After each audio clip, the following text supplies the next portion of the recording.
first off, I want to thank everyone on the panel for being here. The only one I knew prior to this morning was Shelby. And so I called Shelby 4 weeks ago, and I got hired by TTU, and I saw a panel on the agenda, and I said, hey, what's the panel look like? And they were like, oh, we're hoping you'd find out. So I said, awesome. I'm calling the one person I know, and I called Shelby. And so I was talking to Shelby about putting together a panel that had someone from policy and maybe an ag producer on the panel, get some folks from the department. Let's get some ag communications in there, because that was what my degree was at UF. And so I was like, oh, this would be great. And Shelby gave me a list of names, and I just started calling them. And only one hesitated, and it was Mr. McDonald. Everyone else said yes instantly. Mr. McDonald goes, who are you? And I said, I'm Shea Booster. I live in Gainesville, Florida. I'm putting together a panel for TTU, and I'm sure he thought it was some scam, especially because I called and said, hey, I'm from Florida, and my phone popped up, Bend, Oregon.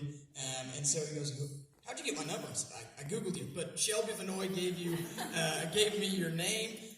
And he said, okay, who else is on this panel? And he's vetting me. And I said, it's got Andy Holt and Kim Holmberg and Shelby. And he goes, okay, yeah, I'm in. What day? And it like a switch, it turned. And I'm really happy that y'all are here and grateful that you fielded a call from some guy calling you in Florida that you'd never met. I thought he was Florida. Exactly, yeah. So that it just, nothing was checking out. And you went out there and you accepted the invitation, and we're grateful for it. And there's a reason that we built this panel the way that we did. And we've got one gentleman here that is as deeply rooted in agriculture as you can get. I mean, family, you heard it. You can hear the passion in his voice that he was born for this. This is something that he wanted to do. The other four of us up here all love agriculture and didn't come from it. So if you're sitting in the crowd tonight thinking, I don't come from ag, this isn't for me, it absolutely can be. You just got to find that avenue in agriculture that piques your interest and chase it down. And so we're going to start with what piqued Ms. Shelby's interest, which was the ag policy component. And this is a Farm Bill year. Let's talk about how policy shapes agriculture, how it impacts, your lifestyle and Mr. McDonald's lifestyle as a large agriculture producer. So what does the policy process look like? How does a Farm Bill year impact that in general? Yeah, so you're making me earn my keep real early on in this panel. So I can officially say this is a work event.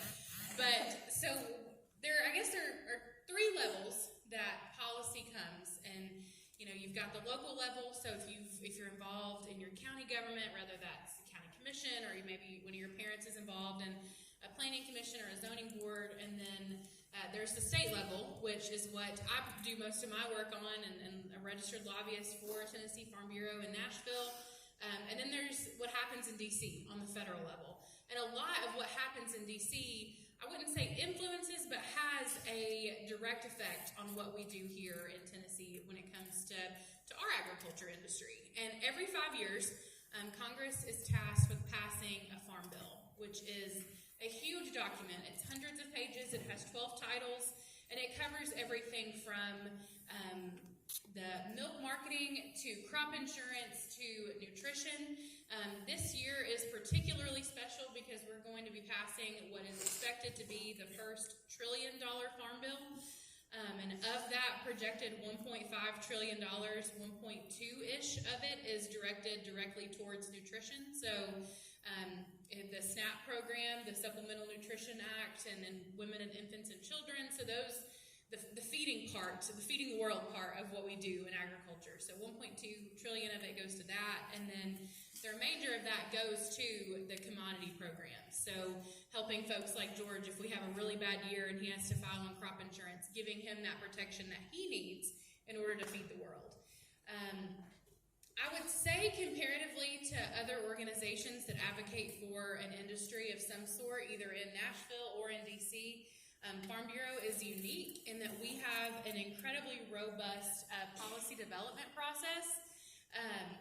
We are very much an organization that believes in the Lord, but if I had to say that this was our Bible, this is definitely the second best thing we have to gospel. And just like the folks that are in the field, whereas this time of year, y'all just wrapped up planting season And this is when we start our planning season for our policy development process. And we have folks that, they go to breakfast every morning in a rural county, and they talk about things that are interesting to them, and that maybe their concerns that they have with why they can't do their job on the farm the way they should be able to.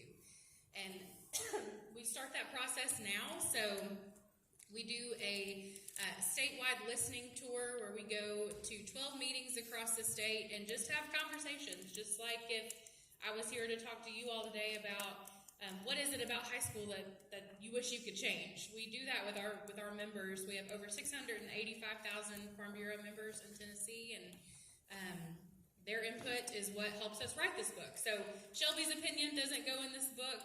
Christy's opinion doesn't go in this book. Radonna's opinion doesn't go in this book. President Mayberry's opinion, he's not the one that drafts this. Our members do.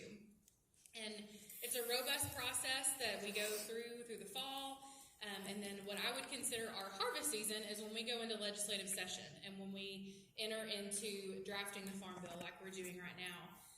I don't go and advocate for anything that's not in this book. And so that's why Farm Bureau is a little bit different than other policy organizations, is that most policy organizations don't say, here's your guide, don't lobby for anything that's not in this guidebook.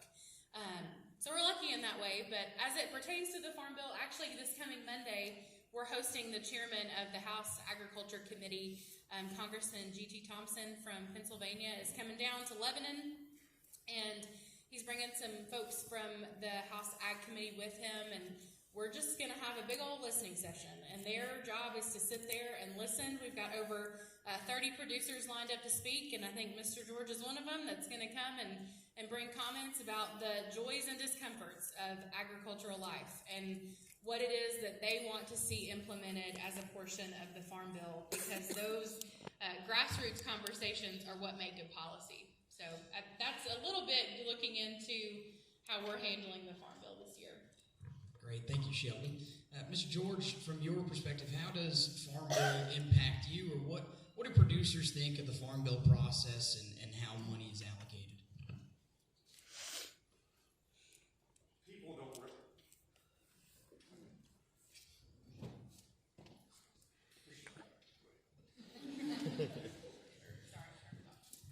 That's okay. People, including farmers, do not realize the impact that the Farm Bill has on not only every farmer, but every one of you. Oftentimes when I'm speaking to groups, I always like to say, when there's plenty of food, there are lots of problems. Just like today, when you got up this morning, you think about the things you were worried or concerned about. You was worried, was it going to be cold in here? I see some of you with a jacket on. What was I going to wear? What were we going to eat? How long is this stupid panel going to talk? Why are they going to be interested?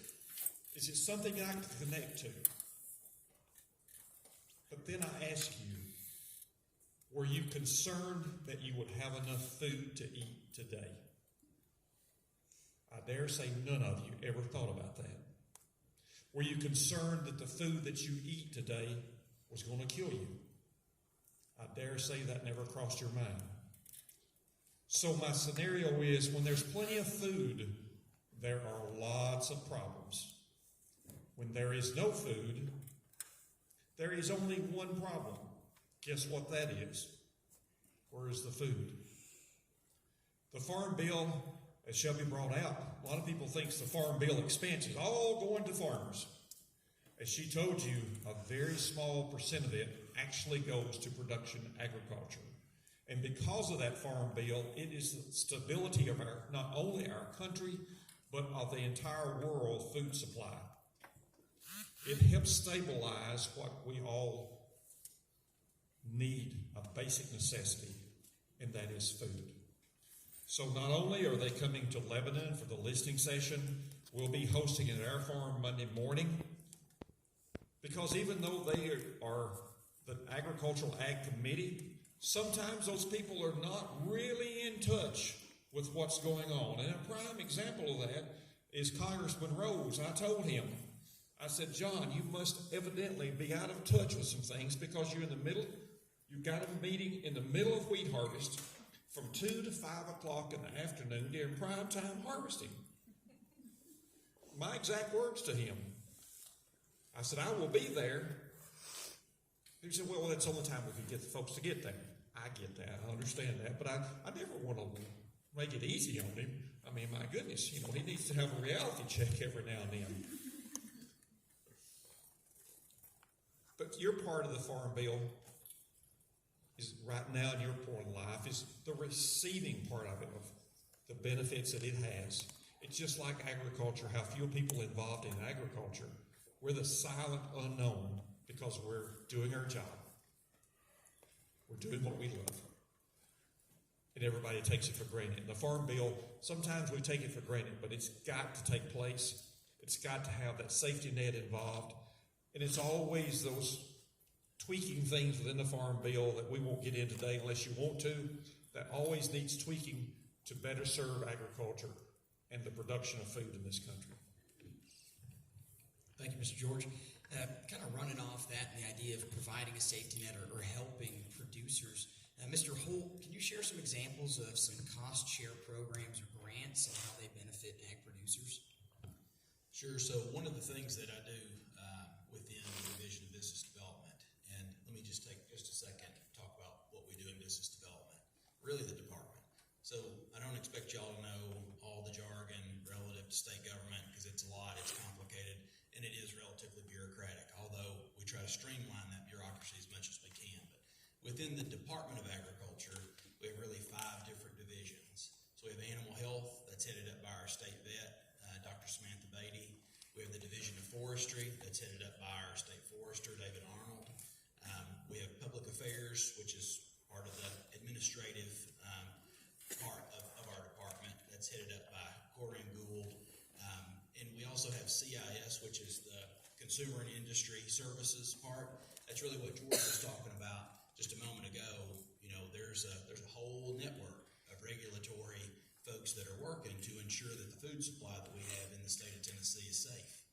So I think we do, much like what George said, we take for granted oftentimes that we have the safest, the most abundant, and also the most plentiful food supply in the world that we don't even just feed ourselves, we feed the world. We literally feed the Western Hemisphere of the world. And that's something that we take a lot of pride in. And then the last division is business development. And business development is kind of different because it's not regulatory, it's not focused on just animals or just forestry. We focus on pretty much everything else. And we work with all those other divisions as well. So within the division that I have the luxury and the opportunity to lead, we have livestock folks. Those are livestock graders and market news reporters. So how many of y'all have ever been to a sale barn here in the state anywhere? All right, so some of the key components of that sale barn are obviously you need producers, and we're dealing with those producers. We're helping giving them guidance. We're helping them, we're funding them actually in large part with some of the programs that we have, the producer programs that we have. You've obviously got a business operator who's running that sale barn, and we work with those folks as well, again with some cost share programming that we have. But we also provide somebody to sit in that sale barn if they so choose to have us there. That's a market news reporter. They're sitting there logging every sale, and they're creating trends. They're showing the trends that are developing in the market so that livestock producers, like some of y'all in this room, can make marketing decisions based on that. They're also the folks that go in as an unbiased agent to grade those cattle and calves and goats and sheep. So if you have a sale barn and it's a graded sale, and many of y'all know what that is, where you can predictably know what you are buying if you buy a certain type of animal, and the part of our team is there to do that.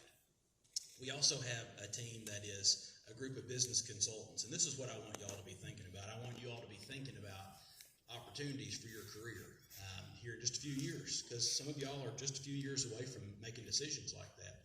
We have a team of business consultants that cover everything from agritourism to our Pick Tennessee Products program to livestock to row crops, horticulture, any type of production that is done in the state of Tennessee. We have somebody who is a literal expert on that topic.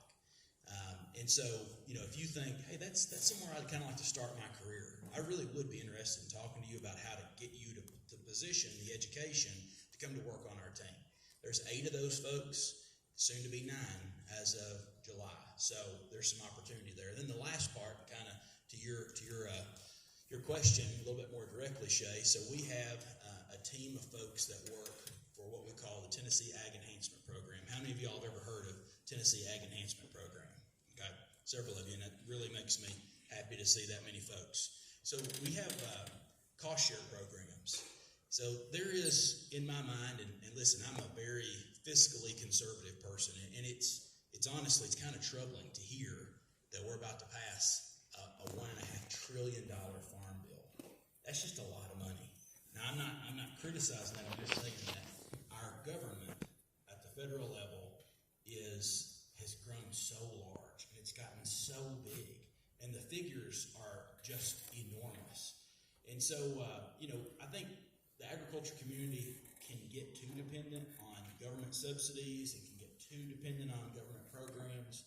And that's not a criticism of agriculture. That's really a criticism of the federal government, kind of throwing a little bit too much bait out there sometimes. But on the state level, we like what we call cost share programs. So the state has kind of chosen some paths that we want to go in agriculture, and especially in distressed and at-risk counties. It's something that we recognize. Forestry and agriculture take place in every county in the state of Tennessee. But we know with certainty that in some of the most distressed and at-risk counties, that's where ag and forestry projects take hold as well. And so what we try to do is we try to incentivize folks to take on new projects, to raise livestock, to raise crops, to involve themselves in forestry, processing and market development. And the way that we do that is through different cost share programs. And so with ag enhancement, we go out and we let folks fill out applications, and we incentivize them. Hey, if you'll spend this much, we will reimburse you a portion of that amount. That way we're not giving them anything with no cost to them, but we're sharing in the cost of whatever that development is, whether it's a market development or whether it's just a squeeze chute that helps that producer more efficiently, more safely process those animals and add more value to them. So start off with TAEP. We can talk about the details there. We step up to a program called the Ag Enterprise Fund, and that is for operations that have impact on more than just one operation. So if George comes and says, hey, I'm thinking about developing a large grain handling system. Okay, just for our farm though. Okay, well that's one thing. But if George said, hey, I'm in close proximity to an underserved market, and I think that I'm going to develop a grain handling process that's going to have an impact on 30 different farmers in the area. Well, at that point, it starts to have a larger economic impact. It really has a regional impact, not just an impact to a single farm. And so that's one of the places where what we call the Ag Enterprise Fund can really be a good tie. We also handle some federal money. So we've just recently had a program called the Farm Program, which is forestry, agriculture, and rural markets. We were given $50 million by the governor, Governor Lee, to invest in Tennessee agriculture. We just went through our first round, and we selected 20 recipients. Each one of those folks are going to get about $1 million apiece to invest in their ag operation. And so there's lots of opportunities out there. There's more coming down the pike all the time.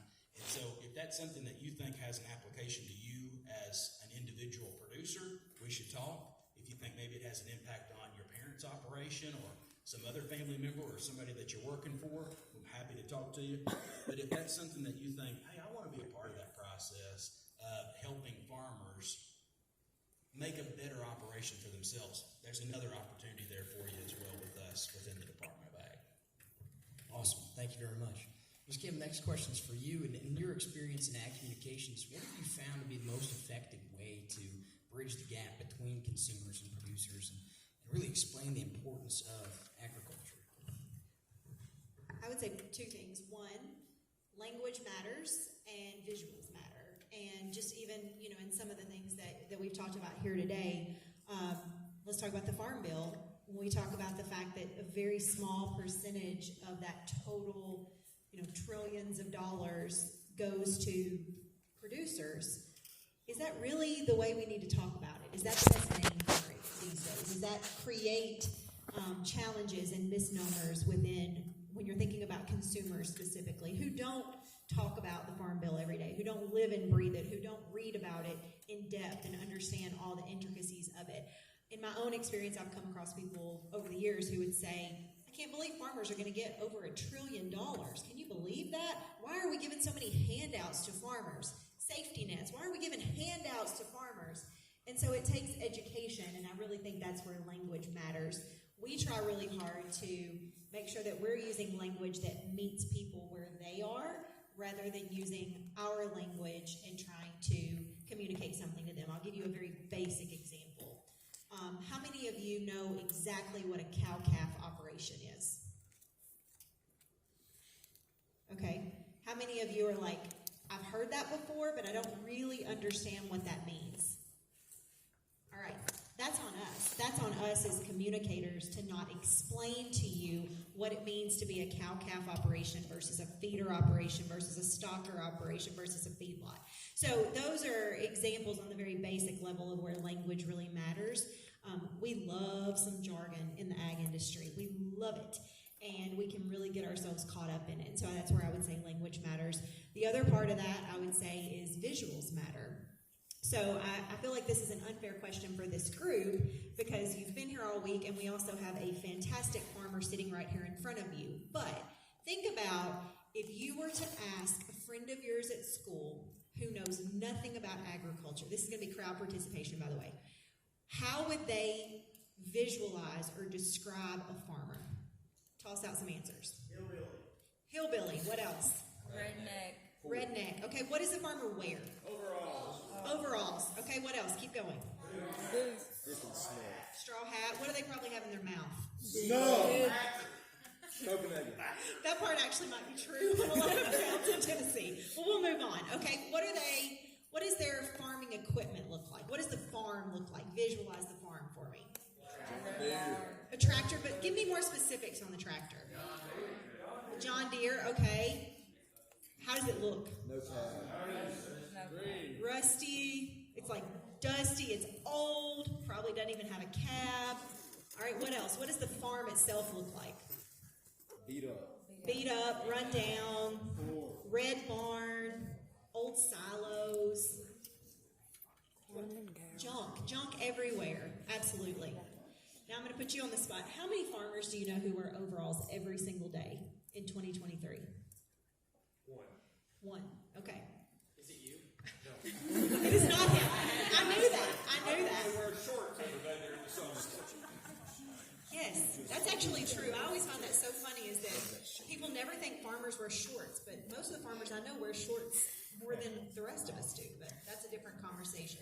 So, why is it 2023 and we still have the visual of a farmer from the 1940s, the 1950s? Why are we 80 years later and we can't seem to get that right? So now that those of you who know a bit more about agriculture, what does a farmer really look like? Normal person. Nicely dressed. They're business people. What does their farm look like? What does their operation look like? Far more technology than any person in here can fathom, right? Really advanced technology. The knowledge that's necessary to operate that farm equipment is next level. They're doing a ton of their work from the smartphone in their pocket. They're using drone technology. There is so much more to the world of agriculture and to farmers and to farming operations than that visual that we still to this day have to fight against. And so that's where visuals matter. So my company, as an example, employs 2 full-time staff photographers, and we work with a lot of freelance photographers across the country. And it is our goal to always have people photos when we're shooting farming operations. So we don't want just the beautiful landscapes, which they are, but we want to show modern technology, we want to show modern equipment, and we want to show the farmer looking the way that modern farmers do today. And in a lot of cases, that modern farmer is not even a man. A lot of times it's the woman. It's a multi-generational family who is operating that farm. And so it's really important that visuals matter, particularly when we're talking to consumers, that we want to make sure that we are giving them a view of who the American farmer is today and not who the American farmer was in 1950. Now, granted, if we show up on a farm and they're wearing overalls, we're not going to tell them to change. That's who they are.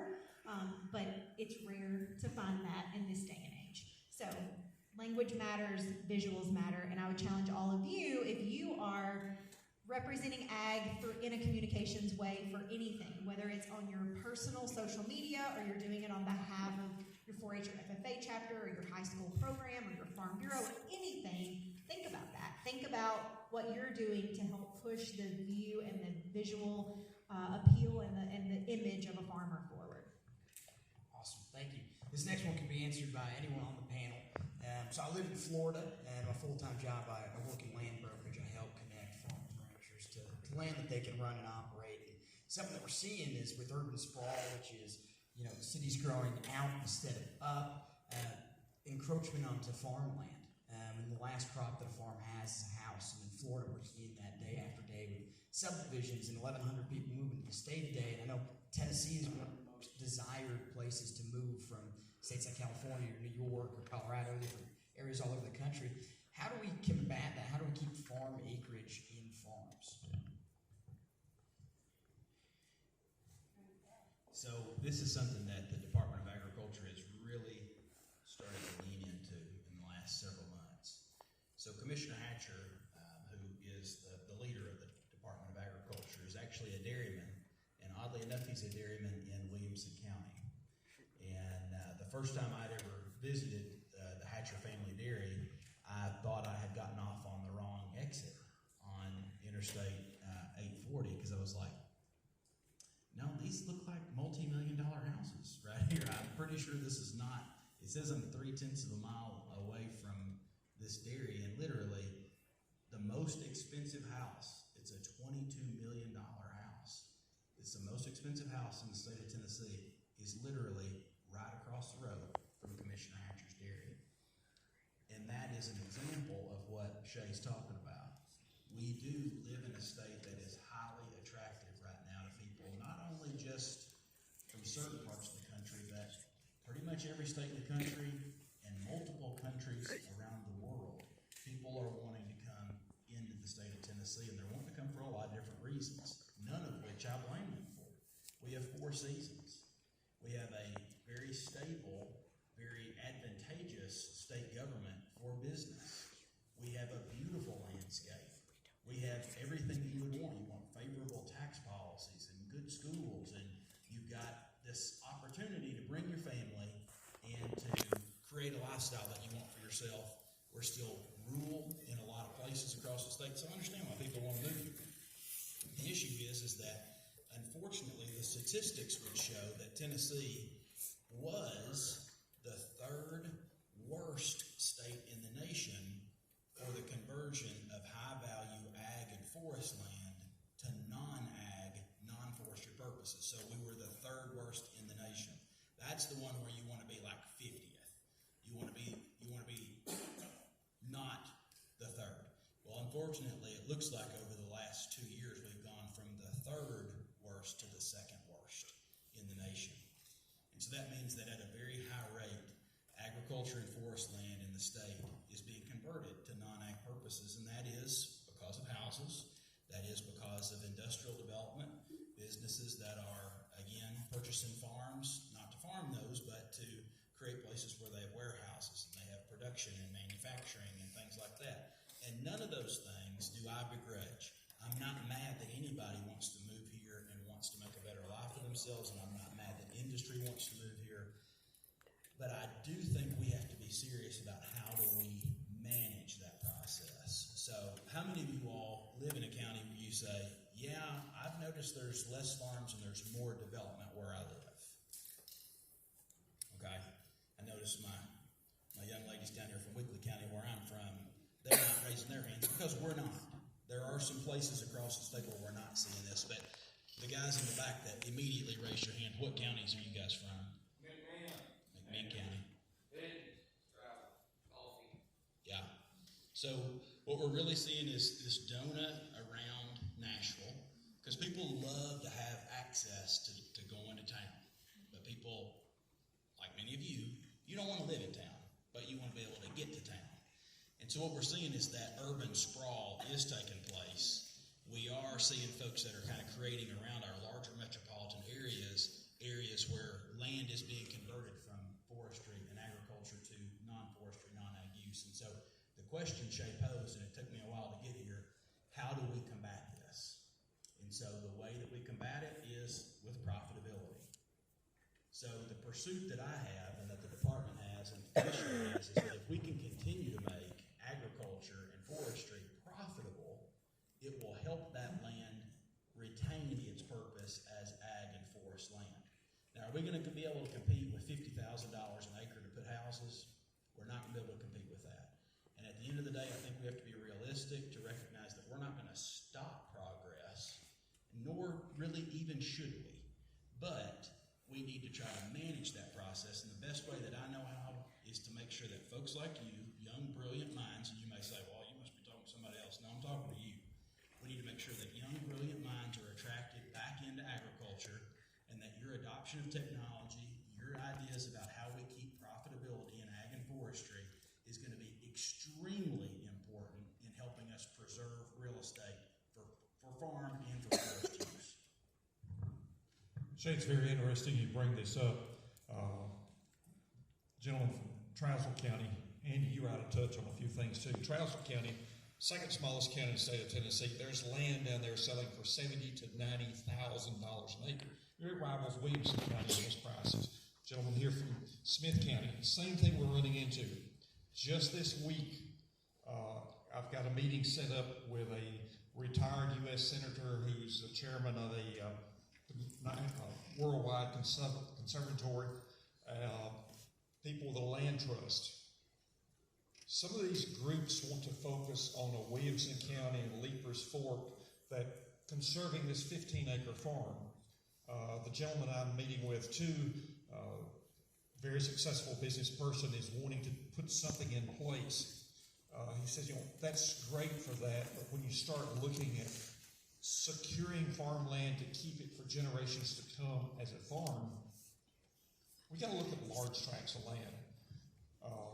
We have a lot of large tracts that we own, and we have a lot of large tracts that other people own. And when you start getting this kind of financial pressure put on, especially when it transitions to the next generation, and there's 6 heirs to it, and one of the heirs is wanting their money out of it, something's got to give. But I don't have a golden wand to wave over it, but that's something that really concerns me. When I go through from my house to Lebanon and the farms that we go by, it makes me sad to see the houses being built up there. I'm a capitalistic person, and like Andy says, we want to continue, but we need some type of, in my opinion, controlled growth and opportunity and tools that you can use so that you can keep those farms active and producing. I don't know about you, but me personally, George McDonald, we're too dependent on China right now. Heaven forbid us be dependent on any foreign country to produce our food. We can control what we do here to some extent, the quality and the safeness of our food. When it comes from somewhere else, you don't know what you have.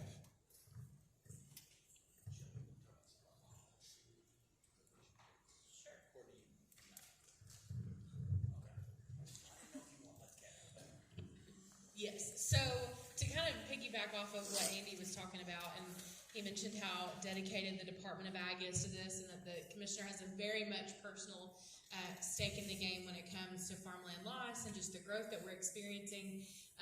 Farm Bureau has a seat at the table with the department on that. That's something that I mentioned earlier. We host 12 statewide regional meetings, and last summer at all 12 of them, and we provide a book that's got 12 to 15 topics of potential discussion points.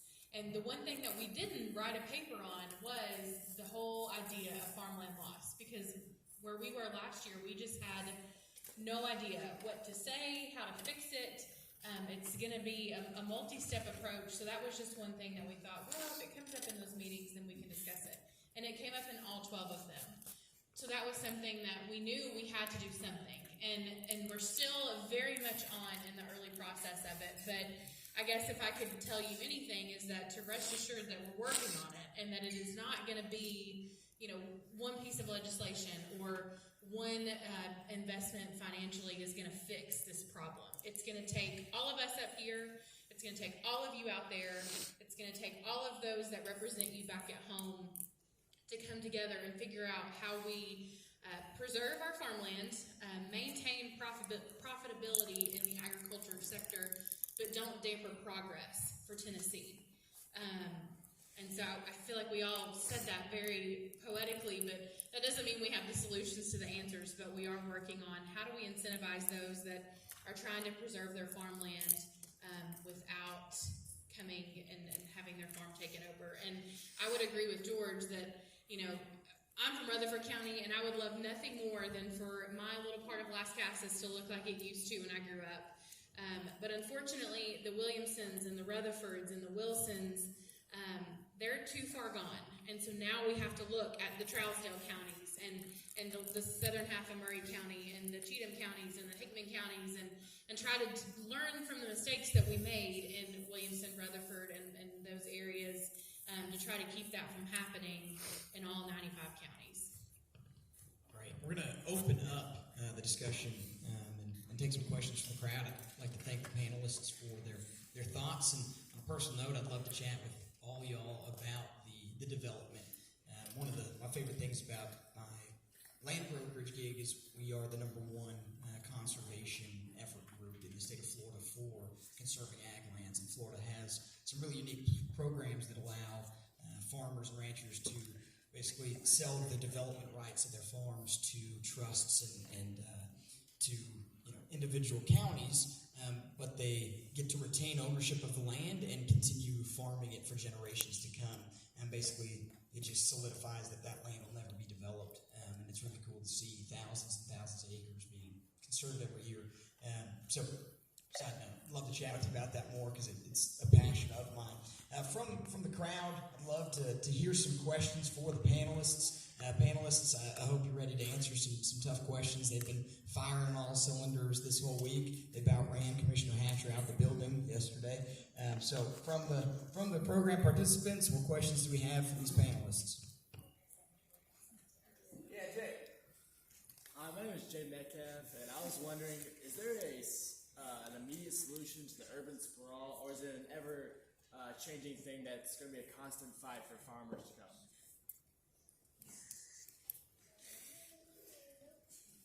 Taking the mic. Thanks. So that is the $1 million question. And it is one of those things that as long as we have industries who are just itching to come to Tennessee, I mean, look at how many businesses came here in the last year. Whether it's automotive, we've got Blue Oval, who is going to be just taking that Southwest Tennessee region by storm, or we've got investments that are being made up in the Clarksville area and up in Upper East Tennessee. And as long as we have businesses coming here, growth is going to be something that we have to manage. Because with the however many hundreds of acres Blue Oval comes, people have to work there. And people have to come and perhaps move here that haven't moved here. And then that means that they have to have a place to live. And that means that their 4 kids have to have a place to go to school. And that means they have to have a hospital and a place to grocery shop. And you see how this becomes why sprawl can take over before we know it. There is no solution, no single solution. I think it has to come in the form of how do we incentivize the right areas to grow without encroaching on our crucial rural areas that are providing the food and fiber and fuel for our industry statewide. So that's a great question. And if you have any suggestions, I would love to hear about them because we are trying to do that. We're in the process of drafting those right now. I recently heard something, I believe it was going up in northern states, where a state would buy out huge tracts of land, then lease that back to farmers and kind of stopping businesses from encroaching that. I'm not aware if Tennessee has anything like that. Is that something that y'all are looking into or are interested in? So you're kind of stealing my thunder here. I think what you're talking about is called a PACE program, a Purchase of Agricultural Conservation Easement Program. And although, so 29 states have a program like that, and Tennessee's not one of them. Florida has I've done a lot of research on what Florida's doing in other states in the South, but we also have to look at when we're trying to solve this issue, one of the goals that our working group met, and we have a huge wall in our office that we just filled it with sticky notes. If we are going to solve farmland loss, what are some things we need to keep in mind? And one of the biggest things was political feasibility. And there's just certain words that in our state legislature, it's a non-starter. There's certain things that because we have a Republican supermajority, that there's just things that simply won't pass in Tennessee. And we don't want to have the department's political capital on the line, Farm Bureau's political capital on the line, to go out and say, we're going to do this, and then fall flat on our face the moment we arrive at the legislature. So does Shelby think that a program like that could work in Tennessee? Yes, but I think that we have to make it Tennessee specific to meet the needs of Tennessee. A Pennsylvania or a New Hampshire program is not going to work in Tennessee just because their needs are different, their industry is different. Agriculture in Florida looks a lot different than agriculture in Tennessee, and it looks a lot different than agriculture in Montana. So I think that's kind of the point we're at, is how do we draft a program that is politically feasible and works for Tennessee producers, as well as works with those businesses that are coming there? Because we don't want to inhibit that growth, we just want to be a little smarter about it. So it sounds like you've done your research, and so are we, and I think we're on the same track there. Andy, y'all have anything to add on that? Yeah, but so I asked a question yesterday to Commissioner Hatch, and I didn't get a very clear answer. But as y'all know, in the past year, crop prices have come up dramatically, and here recently, beef prices have risen. It's a really good time to be one of those farmers. But do y'all foresee any increase in price happening in the dairy industry anytime soon? Because the price of milk has gone up in the grocery store, but the farmers aren't seeing any real benefit from that. So specific to dairy, the outlook on dairy is not a foresight of profit within the next 12 to 18 months. And so what we have to grapple with in the dairy industry, along with several other industries, so if we just generally look at some forecasts into the future, so if we look at the pork outlook, it's as weak right now as it's been in the last 25 years. So 1998 was a really bad time for pork production in the United States, and there's some folks saying that we're about to fall into a period of time where every hog will be a loss of $40 per head.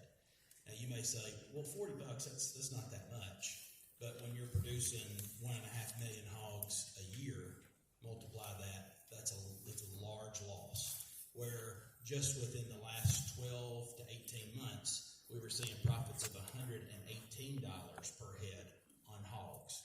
And so what we call that difference of $158 is what we call volatility in the market. And y'all, as agriculture students, have probably heard people talk about volatility. What we see right now is that our dairy industry is not just competing with the industry in Tennessee is not just competing with Georgia and Alabama and Virginia. We're competing on a worldwide dairy market. We're competing on a worldwide hog market. We're competing on a worldwide wheat market. George and I were talking about wheat this morning. So the outlooks in agriculture, it looks like the one predictable thing that we're going to see for sure is volatility. And we're going to see volatility as time goes on. We're going to see the fact that if you want to pick, are you interested in going into the dairy industry? Yes, sir. Okay, and I applaud you for that. And I'll be honest, my first job was on a dairy, and I will always think of dairy as my first agricultural love, because if I felt like my wife and I and our family could profitably dairy at this point, we would be doing it. The problem is that's a high capitally intensive business to get into. You are aware of this. I see some other heads shaking. And so you just have to ask yourself, do we have the wherewithal, do we have the financial depth to go into this market? And it looks like right now there's not a lot of opportunity unless you want to go into a value-added dairy. When you look at value-added production across the state right now, some of the most successful farmers that we have in the state of Tennessee are folks who have taken a commodity and they've said, you know what, this volatility is not something I'm comfortable with, so I'm going to take and I'm going to add value to this this commodity here locally, and I'm going to create less volatility for myself. You're never going to take all the volatility out. You're not going to take out the need for capital. You're not going to take out the need for cows or cash, but you can create less volatility for yourself. So that's one of the things I would really like to emphasize to you all, is that if you're going to be in agriculture, you're going to have to think about, how do I make my production of this commodity different? How do I add value here so that my family and maybe folks in the region or the county that I live in can benefit from my type of production, and you're not subject to that world market for dairy price and for wheat price and for other commodities that are out there. I think George is itching to get an answer on this as well. So some examples. No, absolutely. I think that's a good point. So when we talk about adding value to production, and I mean, I'll use myself as an example. So my wife used to work for Tosh Farms, and some of y'all may be familiar with Tosh Farms. It's the largest swine integrator we've got in the state. And so my wife comes home one day and says, "Hey, we're expecting our first child, and I would really like to stay home." And I thought, great idea. She said, I think I'm going to stay home and be at home with our child. And I was like, that's great. We'll just starve to death together right here on the farm. It'll be wonderful, because we really need your income. And she said, "Well, I think I've got this idea. I think we can have a pumpkin patch." And I was like, oh my gosh, what are you talking about? And I will tell you, that was 14 years ago. And now income from our agritourism is the number one profit center in our operation. I'd love to tell you it was my wife's idea. All the good ideas are hers. But when you take that operation, we lived on an old dairy farm. We didn't have cows, we weren't milking, but we took those assets and we did something different. And I'm going to tell y'all, and you all, a bit of advice I can tell you right now is just forget what people around you think about you, especially your peers. Absolutely forget what they think about you. Because I will tell you, my peers in the area where I grew up, in the area where I was producing, they said, "Pumpkins, great idea." Yeah. They made fun of us, literally. They did. Got some girls down here that know that's actually true. And now guess what? There's a bunch of folks growing pumpkins in Weakley County now as a result, because they saw that opportunity. So other examples would be, how many of y'all in here are producing beef? How many of y'all have beef? All right, well, guess what? So you're going to have that cow-calf operation. For those of y'all who don't know what that is, that means that you have the cows, and your purpose is raising those calves that come from those cows, and you're most likely going to market those animals when they get to weaning weight, so somewhere between 400 and 600 pounds. There we go.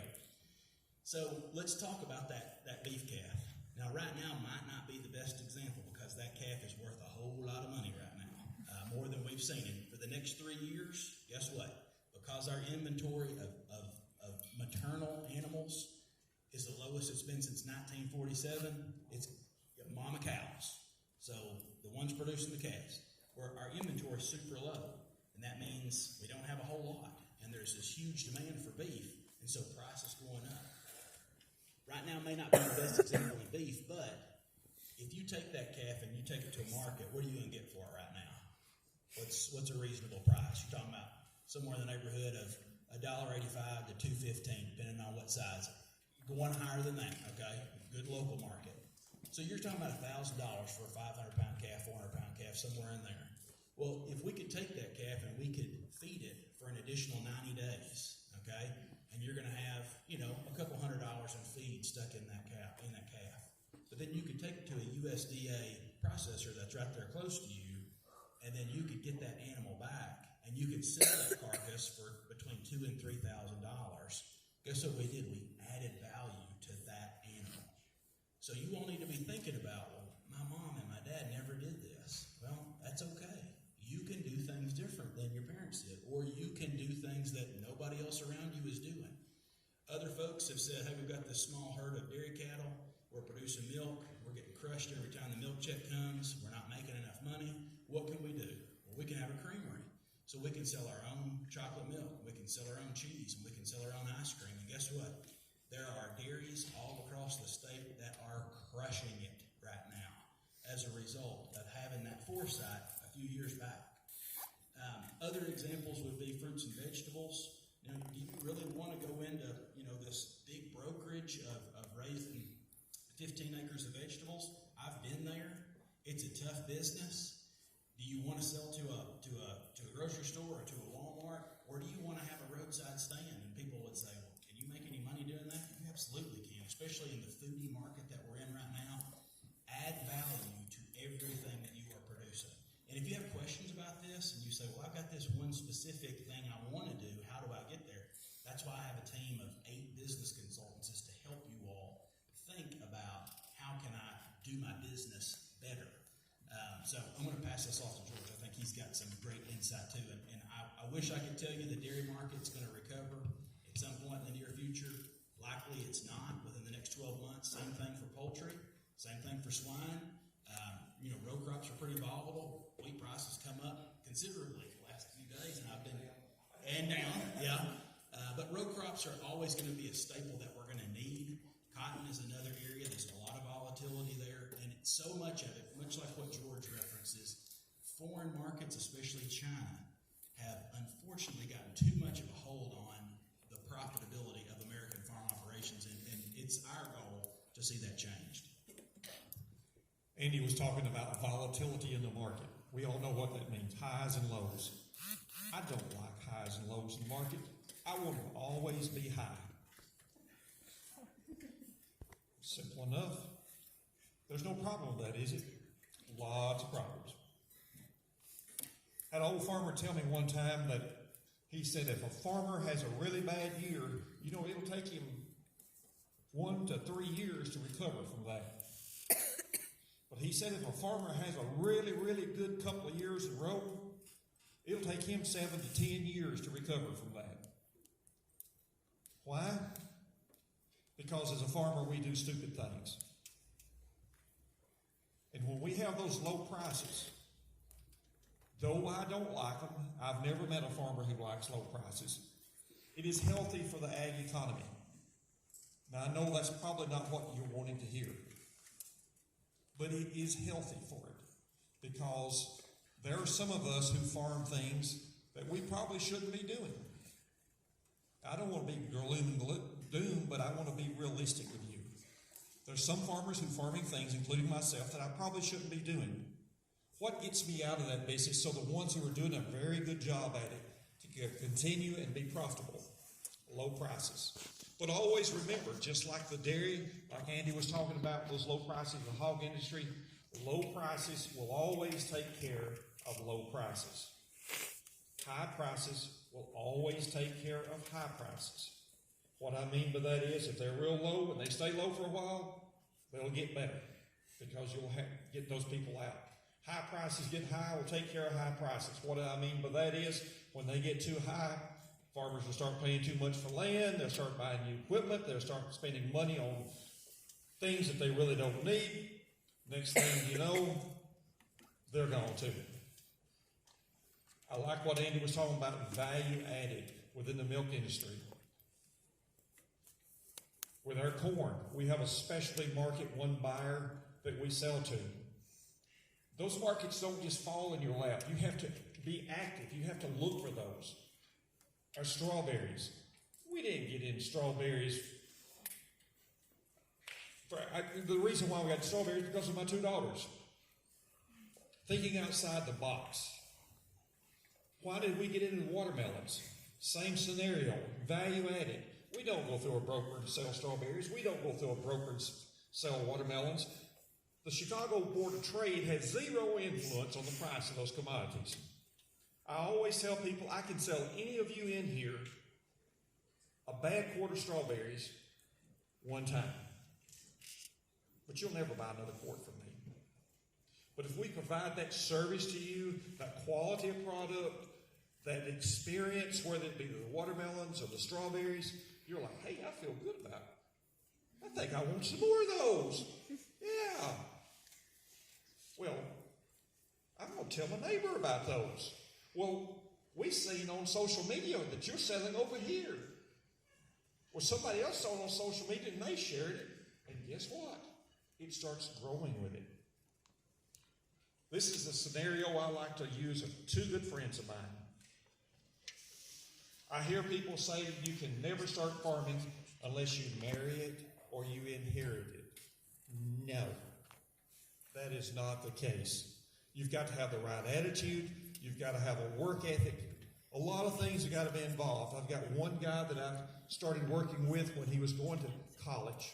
He started reselling some of our produce in the high-end market. Today, Zach owns about 100 acres of land. He's 30-year-old, doing a great job farming and marketing his produce that he grows. Got another friend of mine who actually grows watermelons for us.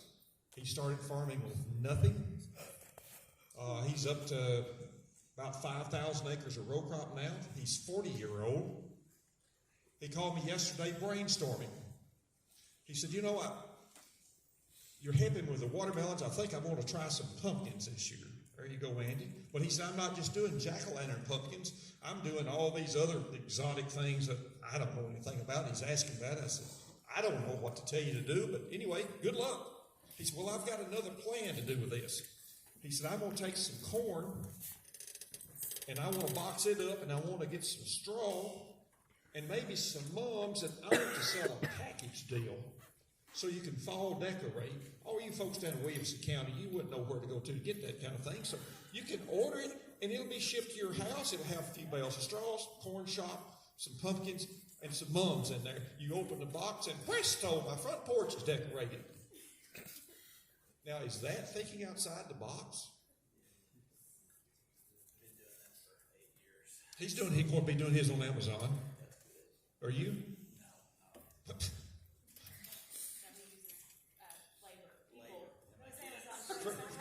He's got an unlimited labor source for a few more years of 7 kids. But that's some of the things that, you've got to think outside the box. And Andy made such a valid point. Peer pressure is tremendous, guys. Don't fall for it. If Andy had fallen for that, he wouldn't be selling pumpkins. If I would have fallen for it, I would have been doing a lot of things. My girls would have been showing sheep when Kim was a young girl. I know all these people because of the connections we had. I was a livestock cattle exhibitor. Christy over here was a cattle exhibitor. People showing sheep. They're having a bad day over there. But now, look at the connections. And before I get shut off of the mic, Kim was talking about the connections you make. I was really wishing I had a measuring tape out of my truck because I had a prime example. What's the average age of Americans right now? In the late 70s.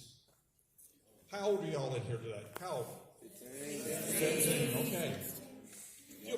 If you'll lay out that measuring tape, and we'll lay it out to 76 inches out here. Get a visual with me. Come on, get with me now. I've got my measuring tape laid out here to 76, 78 inches. You with me? You kind of see that? And we're going to go back down the other end of that tape. That's 17. Let's go from 17 to, say, 22, 23 inches down there. You look what a distance it is from way down there up here to the average lifespan. Those connections you make down there in that measuring tape of that 17 to 22, 23 years will affect everything you see down through here. It's just like 2 of these folks up here I've known for years and years. The ag world is small. Be careful with the friends you pick. Cherish the ones that you do. And those connections will be the ones I can text Andy and say, hey, Andy, what's going on here? What do we need to do here? It's not like I have to introduce myself to Andy. I don't have to introduce myself to Kim. They don't have to introduce to me. We know each other because of that connection. And those connections you make right now for the next few years are the ones that will last you for a lifetime. And that's not an agricultural lesson, people. That's a lesson, an example of a human connection that means something in your heart. Y'all, let's end it right there, perfectly stated. Give them all a round of applause.